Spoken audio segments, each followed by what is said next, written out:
गायक बेचन प्रसाद आप सभी श्रोता सुनवैया भैयन के प्रणाम करत बानी। नए अंदाज में एक और गीत भेज रहल बानी। हमके आशा ना पूरा विश्वास बा आप लोगन के पसंद आई। ये गीत एगो ननद भौजाई के विरह वेदना बा, आई सुनी जा। रतिया के सुतला में देखली सपनवा रामा,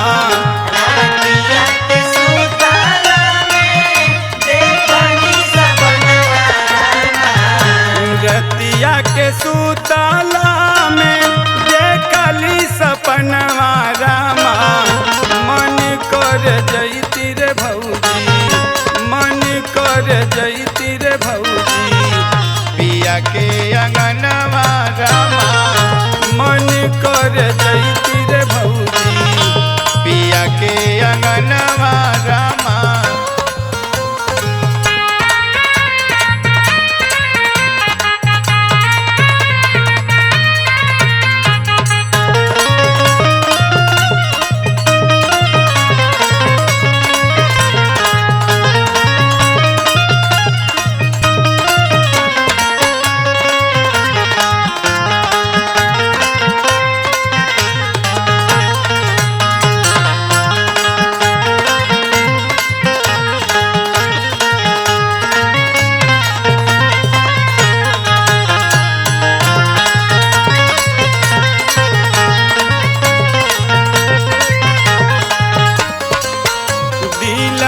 बेचैन भौजी रहे हरदम हो, रहे हरदम रे भौजी, रहे हरदम दिलवा बेचैन भौजी रहे हरदम हो, आखिया के सोझा कहिया आइए मोर बलम हो, कहिया ले पूरा होई हमारा रमनमा रमा, कहिया ले पूरा होई हमारा रमनमा रमा, मन कर जैती रे भौजी, मन कर जैती रे भौजी, पिया के अंगनवा रमा, मन कर जैती रे भौजी, पिया के अंगनवा रामा।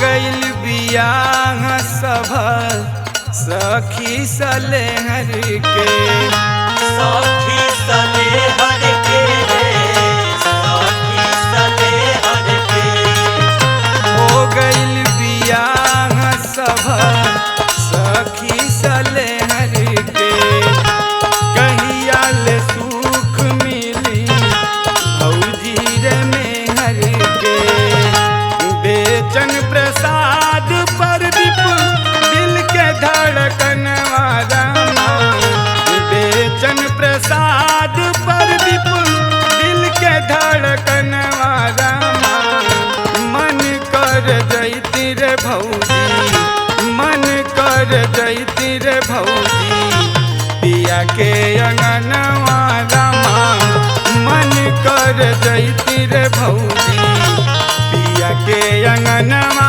रामा।